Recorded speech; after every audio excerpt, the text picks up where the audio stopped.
right, welcome back to the Métis Hour ×2. On the line, the traveling man, David Chartrand, the president of the Manitoba Métis Federation. You never stop, do you?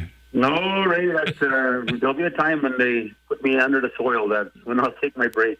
But I'm out in Cranberry right now at Tracy Como's house. Thank her for letting me stay. We couldn't get a room in the pod, so jam-packed. Oh. And we are actually heading to the Trappers Festival shortly. But we had, I was there for opening ceremonies. The Premier was also there, and a lot of our ministers. It was good to see a large contingency of her party being there, or also her sitting government. Amanda Lackland was there, of course, as her home riding and NDP. And so we had a chance to speak, and our poor Vice President for over a year was just swollen, just giant. So and because it was so cold, it was whispering cold, gutting cold of the wind just whispering through the ice, and because it was a ice castle we're speaking in, and she froze her ear, so it was quite horrible to see. It's fixed up now, which is good. But that's how cold it was, right? That was less than half an hour, and she already froze her ear. Wow. It is actually chilly out here. I understand there's a big storm out there, starting to snow out here now, and so I'll be heading over there. I'm spending the night there. The kind gracious of some of my colleagues are giving me their hotel room to go stay at a family member's house, and so I can spend the night there. And because it's family night tonight at Trappers Festival for the Métis, and usually that place is packed. And given the fact that there's some lifting of the rules, people can now go, I think, with a mask and double vaccination evidence. I'm looking, I think they're estimating 300 people to be in there tonight. So I'm just so looking forward to that. It's been so long to be with our citizens and the crowd, and interacting and chatting and laughing, and we want to see our faces behind the mask. We'll see our eyes as they smile and laugh. So I'm looking forward to that tonight. So there'll be, of course, a lot of entertainment, music will be taking place. That's happening at the Métis local hall in the PAW. Also, this morning I participated on the youth conference. Mr. Janai and the ISET team. John Frey, of course, is the minister, and as Kerry Smith and Tracy Como's department, and they had several hundred, I believe, youth involved. I think it was this morning, being at 9 o'clock, it was 110 playing on the screen, and there's probably more joining throughout the day. So, but it was really good to see and have a good dialogue and express the issue of identity. So we spoke clearly about the importance of recognizing that issue.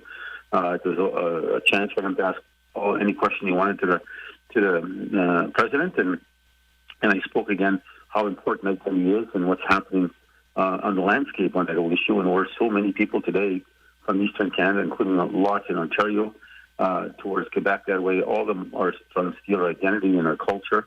So I give them a prescription to try to understand the reflection of the thoughts of, where does the flower-beaded people language come from? We were called the flower-beaded people. And why is our beadwork always prairie flowers? They're not Ontario flowers or Quebec flowers or prairie flowers. Our Red River Jig, why is it called Red River Jig? It comes from Red River, our fiddle music, our Red River cart. You start looking at all of these cultural components. The Michif language originates in the prairies here in Red River. So you start looking at all of these things, and these newcomers, I'll call them, that are trying to steal our identity, they don't have that. So now they're taking our beadwork, they're taking our flags, they're taking our heroes, Riel and Cuthbert Grant, and a lot of different leaders that fought for our families, fought for our nation, fought for our land and the prairies, and paid the ultimate price. Now they're taking them as their heroes. So it really is something I ask the youth. Like I said, you look at yourself, Ray, in the legend of music. You're in your time of retirement soon at 81. I'm 62. How long will I have from this planet? I don't know. So I advise the youth, you're supposed to be the next leaders of tomorrow. But if you don't protect the identity of who you are, what are you going to be leading? And how do you protect for your children and grandchildren the very essence of who you are as a Métis Nation in the Red River? Because I said it took us 200 years to fight to where we're finally getting our place in Confederation, our place in government, our place in the whole concept of Canada as an Indigenous government, the Métis government. And now you're going to let it all be stolen from you? That'll send you back 200 years again. So I said, it's up to you now to start defending this whole concept of the Métis of the Red River and protecting that and stopping those that are trying to come to steal your identity and steal your hero. So it went very well. There's many presenters throughout the day, and I'm very pleased to see that. And some people talking on different issues, and that's their right. And then people, let them are they have a lot of, they want to just let go of their anger sometimes, and that. So a lot of them were upset about the police ad I had, and where I think all people, and in the military, people working in hospitals and ambulance and the police for their dedication and work, and he said that was that's not what the youth do not feel that way. And I said, well, you're speaking as a person, you're not representing the youth. So if you did, how did you get elected there? Like, what's your conditions of responding and reporting back to who elected you? So democracy is important to our government. I said it's always been important to the Métis Nation. So, it's just, but it lets them fuel out their anger sometimes, fuel out their views. And it wasn't about the police ad for me. It was about identity. And so they want to talk about that, some of them, and which is a few. And the mass majority, there were some very solid questions regarding funding policies in our government. How do we make it better for people with disabilities or health? Where's health coming? Is that legislation that we negotiate out? The treaty coming? The land claims? So those are kind of messages we gave them, and it was good to see the response and the opportunity. And again, some of the chats that are happening there, some people have a lot of good head in their shoulders, and they want to talk about things that are happening today, but how they affect them in the future. So that conference is going very well, and the identity conference should be something that's taken very seriously. I said it is going to be one of our greatest battles that we will undertake, although we fought many times in this country to defend who we are. But this one is about stealing our identity, and we need to protect it because there's no way we should allow anybody from Ottawa, from Killarney, from anywhere, Simcoe by Toronto, to come along and then all of a sudden steal who we are. So I just want to make sure that this is okay. So I just want to make sure that people are fully understanding the importance of our listeners on the show. Like even First Nations are working towards their nationhood. There's Soto, there's the Ojibwe, there's the Sioux, there's the Crees, the Plain Crees, Northern Crees. They're doing their sovereignty of how they're moving towards that pathway versus a band or organization. So they're going to nationhood. So they will defend that, and so it's very important to recognize that. So it's going very well. I'm very pleased to see what's happening. The Trappers Festival yesterday, Ray, I was walking around there. It was great. I bought some nice, beautiful cultural artifacts, which I can probably take back home to Manitoba. There was a lot of good responses I was getting regarding the announcement of our $1 million Red River Fur Company. And we're starting to buy fur, and we're going to try to grant it out to pieces to our artisans who are making all kind of beautiful things. Like I saw yesterday, I was just in hall with some of the great work. The using all different tans of hide and fur and beadwork. It was just beautiful stuff. Right, I was just really very proud of our people, both Métis and First Nations, just the work they do and the amount of time and energy. Like I bought a pair of beaver mitts there, $450. And then Tracy asked me, "Think it's expensive?" I said no, and she said, "Me too." She said, "I don't think it's expensive because the amount of time and work it takes to make those things, the energy, it's people forget the countless hours these artisans when they're doing stuff of that nature. So we got to cherish these things when they make them, and then pass it through our system so we can pass it on to our kids because they last forever." So Trappers Festival tonight, they said I'll be there. I had a good meeting with Stephen Gabeau, Minister of Environment of Canada.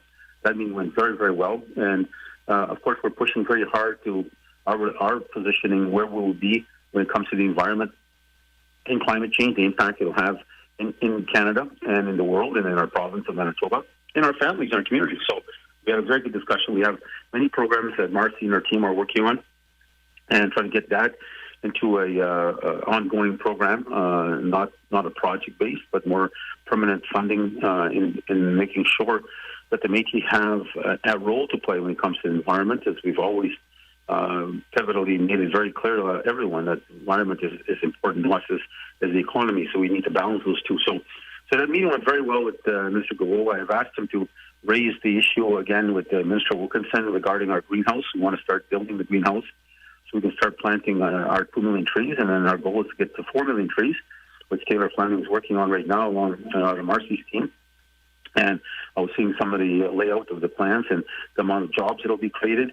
But the impact we'll have. Do you know that you can't buy a seedling? Really, it's very rare to find to grow trees. Our team is buying them from Ontario. The province of Manitoba had a place, they shut it down. So we're trying to build this greenhouse. So I told Mr. Gabo this is a big priority for us, and we need him to raise that issue. So I also had a meeting with Minister Mark Miller. That was a 45-minute meeting. It was a very good meeting. We discussed land claims. We discussed the treaty, permanent bilateral forum, and we discussed the 60 scoop. That's a big issue. It was raised to me out here in Cranberry when I was visiting, and there's 60 scoop survivors living here. They see that some of the compensation checks for 60 survivors for First Nations have gone out to them. I think one received $21,000. So these are discussions that are happening. I just advised the 60 scope survivors again. Go on our website. We have a new website we're actually creating just for 60 scope survivors. There is, of course, a class action lawsuit that's been filed in Canada, which has kind of put an anchor on our negotiations. We're negotiating a settlement with Canada for the 60 scoop survivors. And so it got put on a shelf until this class action lawsuit was settled.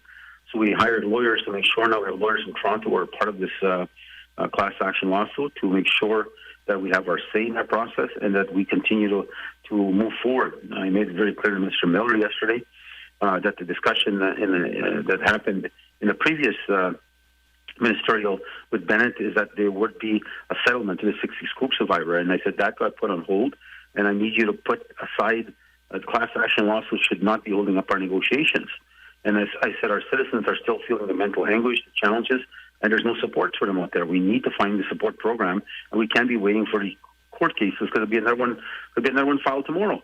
So we had a very good discussion on the 60 scoop, and it is a big priority. I told them we need to start finding some support mechanisms to help a lot of our families that are still struggling with the horror that happened to them during the 60 scoop, and not only the sexual, physical damage, but the identity damage that caused them. And it affected them as parents and still affects them today. So the meeting went very, very well with him. He's definitely going to follow up on it. Land claims is moving ahead. He committed, the Prime Minister has committed that, and also the treaty. And they're committed to moving forward. And I indicated I wanted to move faster, not slower, because we get caught a bottleneck sometimes in bureaucratic red tape. I said we've got to get beyond that, and we need to find our way as quickly as possible. So the meeting with Mr. Miller went very good. The meeting with the Premier went very well here. We raised the issue of Cold Lake, Sheridan. Of course, that Cold Lake has now been, tailings have affected the waters and now potentially going to Kississing and affecting different aspects of that entire region. So our Métis families are very concerned in that area. So I raised that issue with her. I also raised several other. The fishing issue was very important for people out here to raise it with me. I raised it with the Premier that we need to look at different mechanisms and policies. Right now you have policies that are blind in the context or prejudicial against our fishermen, and we need to find ways to balance that. And as I said, these people making the policies in your government don't have a clue what our people are feeling and how it's affecting them and hurting them, but they do make policies. In the long run, they're really affecting our fishermen and their life. I gave her an example. I said, if there's slush in a lake and you lay your nets there, you want to move them right away. According to the policy now, you got to go ask natural resources and say, can I move my fish, my net another 50 feet that way? When did that happen? It just came out of nowhere a few years ago, and they put this policy, and a fisherman basically has got to be carrying a briefcase when he's out there at 40 below. So we said, that's crazy, that's got it. And you can't be going to ask natural resources. So you already mark your nets, you mark your posts, or your stick sticking out on the ice, so you know who that net belongs to. So again, we'll keep on pushing that issue. With her, I raised the Heritage Centre on Bank of Montreal. Said you give $10 million to the aircraft museum, $10 million to the Inuit display museum, and now you have to give $10 million to the founding. It would be an insult to us if we did not do that. So we had a good meeting on that issue, and our harvesters at the same time. The prejudicial nature of trying to keep on charging our people. I raised that with her, and that's got to come to an end. And I had a good chat with also Minister Lajmut here about how we can move matters. Another one that I raised was the graveyards in the north. I give Sheridan as a perfect example. It is sad to say that a graveyard is in a disastrous state. You don't know who's buried where. There's no crosses on many of them. If there is, it's already broken or rotten. So you start looking at these aspects of it. It really really bothers me, right? Because you look at mostly every Métis village, the graveyards are well maintained, well organized, but a lot of these areas fall under, according to the province, under their jurisdiction, and they pass it on mayor and council who have no resources, and then nobody even keeps a list of where people are buried. So that wouldn't cross River Falls, and 10 years go by, and then you'll say, who was buried here? Nobody will know. And there's now, disputes happening where people are saying, well, I'm going to keep this plot available for me because this is one we bury beside my wife or beside my mom, whatever. And now people are fighting for that plot. So we got to find a balance. I told that to Minister Lajmadier, since it's his jurisdiction. And I said, MS willing to put money behind this because we want to make sure that we work with our families to make sure that they're buried in greatest respect, and at the same time these graveyards are protected and well maintained and clearly well respected. So that meeting, Alan's all open for that, and we'll keep on having our discussions. The flag was flying in Ottawa too. I was very upset about that. I saw the protester event, and somebody took our flag there. He was wearing a wolf jacket. He had a picture of a big wolf behind his jacket, so I don't know where he's from. But he also had Children Matter flag under ours. I don't think the people would be very pleased to go seeing that there about vaccination, having the children, every child matters flag flying there. But again, that's not my jurisdiction to speak on. But the Métis flag is definitely something I speak on, and that a person has no right to be flying our flag. The Métis or not support, but rather support that protest that's happening there. As we know, Coach showed us again the military weapons that were there and ammunition, and actually a strategy to kill police. So, and there was a takeover of government. This was not about truckers. There was a different agenda, and a lot of these protesters were being used without even being realized they're being used for their own personal views and strengths of what they feel is wrong. But the organizers were actually using them, right, to fulfill their mission of trying to become, overthrow the government, for example. Right. There's also the City Woman Secretary Administrator Nia Campbell. She's putting on a series of leadership workshops for the women of our nation. Topics range from mindfulness to assertiveness, communication, conflict resolution, political engagement. That starts next week, February 24th to 31st. So actually, you should go on the website. Anita's got a lot of things going in her files. So there's 60 spots there for a sitting woman in the website. They're also doing the beating.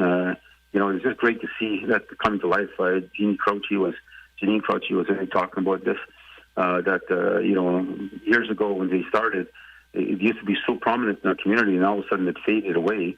That's why you see a lot of these places now, they don't have too much artistic natures of our people and their culture, because a lot of people put beating aside because they couldn't make revenue on it, and it was getting harder and harder to put out your product. So, and then again, at the same time, people weren't buying it. So that's why I said I didn't hesitate I bought a muskrat cap yesterday for $250. And I know when people say, "Oh, David, you can afford it." That's what we can't afford it. But it's not the issue of who can afford it. It's the point of recognizing the amount of work it takes for artisans to build that, to sew it, to make it nice, to get the parts, and that's the key. People don't realize the amount of hours and labor that are put into these things, and that's why I say that the costs are cheap compared to what it would be in this was sold in New York, for example, or some other place. So, anyways. Again, I want to say to all those people, beadwork is coming so strong, so bold. We are actually looking at going to Czechoslovakia. There's the last place potentially existing for beads. I'm very worried about that. People have been echoing that to me. Now we have hundreds and hundreds and hundreds of beaders. And if we don't watch this very carefully, there'll be no place to get beads. And Venice quit making it. Europe has quit making it. China quit making it. So Prague is the only place right now that's still doing glass beads. So we might go look at the plant to see how it's evolved, how it works.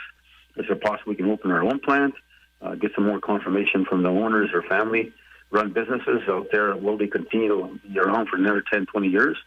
And how much beads can we buy right now to put them in storage to help our beaders out there? So that's a big issue again for our people, and that's what goes to the micro-business agenda. So, by the way, Ray, I've seen so many micro businesses there. I had some people that are selling me some birch syrup. It was really great. I was very proud to see that. Also, I bought some baby wraps, I think, for my little grandson, little baby shoe slippers, and I bought a baby. I don't know what you call it, like it's a bunt bag or some sort, but the baby sleeps in there. It's got a big round like a skating rink guard around it so the baby doesn't roll off. Isn't those moss bags or something? I don't know what it's called, but it's not when you carry them back. It's where you put a baby inside your bed, so when you're sleeping with them, you don't roll on them, but they don't roll out. It's a very nice. And I bought a couple of those for a couple of families, and it's just nice to see. But it just the jams, the strawberries. I bought raspberry jam. My wife makes great raspberry jam, and I also bought blueberries. I bought some syrup. I bought one I love, the elderbush. He used to make this so great. Is that cranberry jelly jam. Also, I like that cranberry on toast. Mm-hmm. And so I bought 3 jars of those. It's hard to come by these stuff anymore. Because these are made right from the house and by a lot of our crafters and mothers. And so I bought a lot of that stuff. It was just a treat. A lot of people wanted to take pictures of me, so I was so proud of that. And people have such great respect for me when I'm traveling like this. And then to take a shot, making me think I'm of some value, which is good, or some kind of recognition anyway. So I'm good to have that feeling, and people have that respect for me. So anyways, also I got to yours, Ray, I don't know, next gospel tune, and I want to make sure if you can get it out to the following families. I'll read them out now. Of course, Robert Goodry passed away, our past leader, sat on cabinet for many, many years, and he left us as a new home on February 13th. I believe the funeral is being held on February 26th, and I have not enough more details on that yet particularly, but I believe that's the date the family is considering right now, and I definitely will be there along with my wife, and many of our cabinets will probably be there, maybe all of them. He's one of our past leaders, and we want to show the greatest respect we can. Minister Dave Baudon, one of our also cabinet ministers, he lost his mother, and as you and I know, Ray, that's one of the hardest things for any family member to lose the mom. Not that the fathers aren't valuable, it's just the mom seems to be the nucleus of the family always. And so Dave, from my family, from Gordon, and from the cabinet, and from the Métis Nation, again, our condolences to your family. Denise Thomas also was praised for so many people. She was a prayer groups in the evenings, and she lost her aunt, Rosalie Chartrand. So, and the funeral service was actually held yesterday, on February 18th. So our prayers go to you, Denise, and of course the Chartrand family out in that area. And to the family of Frank Descharnes, who left us for his new home. Funeral arrangements are pending right now. So the Descharnes family, Chartrand family, Boudon family, and the Goodry family. So on behalf of Cabinet, on behalf of myself, my wife, I know him personally.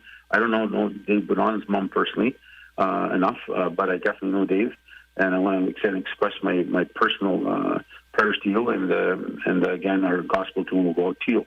We also have happy birthdays going out, and happy 46th birthday to Bonnie Hatch, who's here. Actually, I invited me to her house, and last time I was here, her dad Bill and Dennis. Dennis is a gem of collector, so I can't talk more about that. I'll talk about it at a different time. But again, happy birthday, Bonnie Hatch. And so February 17th, and happy 71st birthday to our elder Linda St. Cyr Sarek, who's celebrating her birthday, and big show we sent a present on behalf of Cabinet. She's always there when we need her to do her prayers, like Verna and others. Is always there. One call, they're there. And I just have such great pride and respect for Linda. And again, happy 61st birthday to Al Benoit. He's out in Cuba still with his partner. She's a professor at in Cuba University. So he's been there now for a little over a month. He's been saving all late for 2 years.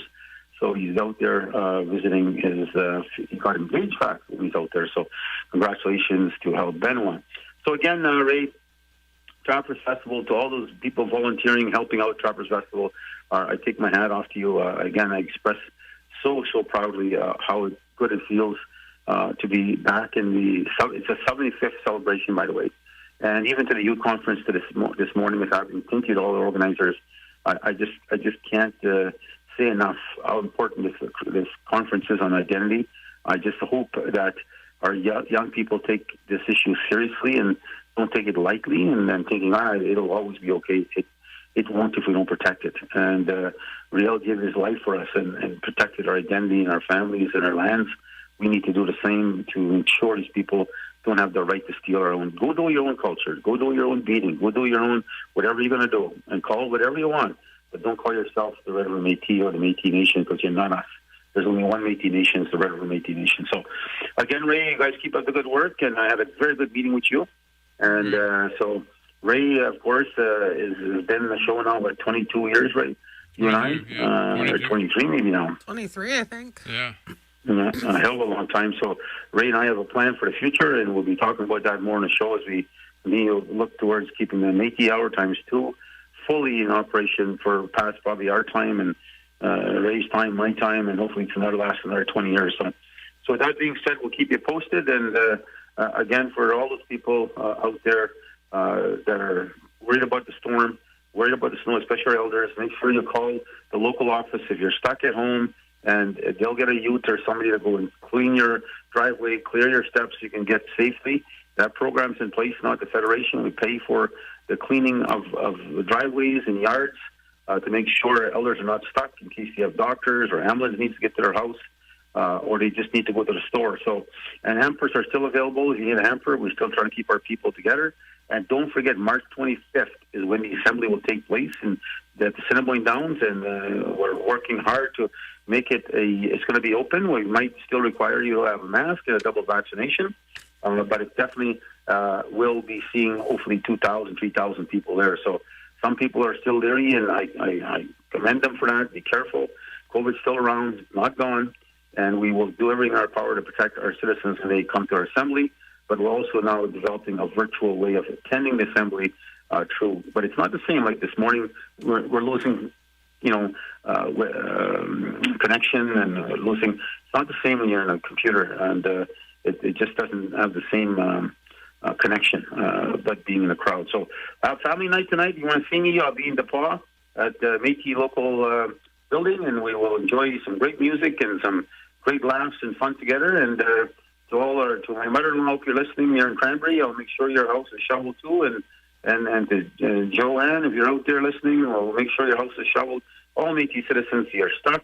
Hold of one of our community members, John Como, is shoveling snow out there. He's an elder. He's actually, but he said he's retired. He wants something to do. And we'll definitely compensate him for getting our elders unstuck. So if you're stuck, give a hold of John Como here in Cranberry, or others, our youth, if they're out there willing to shovel the yard, we will pay you. Just take a picture before and after and give us the elder's name, or family name, and the phone number, and we will make sure that you get compensated. So again, take care, everybody, and thank you to all the crafters I've seen in DePaul, and especially all the Métis ones, all crafters, but especially the Métis ones, who are so proud to see me there, and so are the First Nations. A lot of them took pictures with me. But it's really great to see our citizens as I travel, right?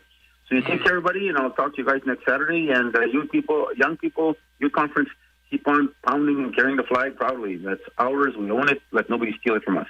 All right. Thank you so much, David. Thank you. All right. Thank you, David. David Chartrand. Bye-bye. See you, Naomi. Bye. And Cowboy. Bye-bye. And Ray. And Ray. Not that Ray's automatic, so don't worry about Ray. Okay. All right. Well, thanks so much, David Chartrand. Of course, the president of the Manitoba Métis Federation never stops working, I'll tell you that. No.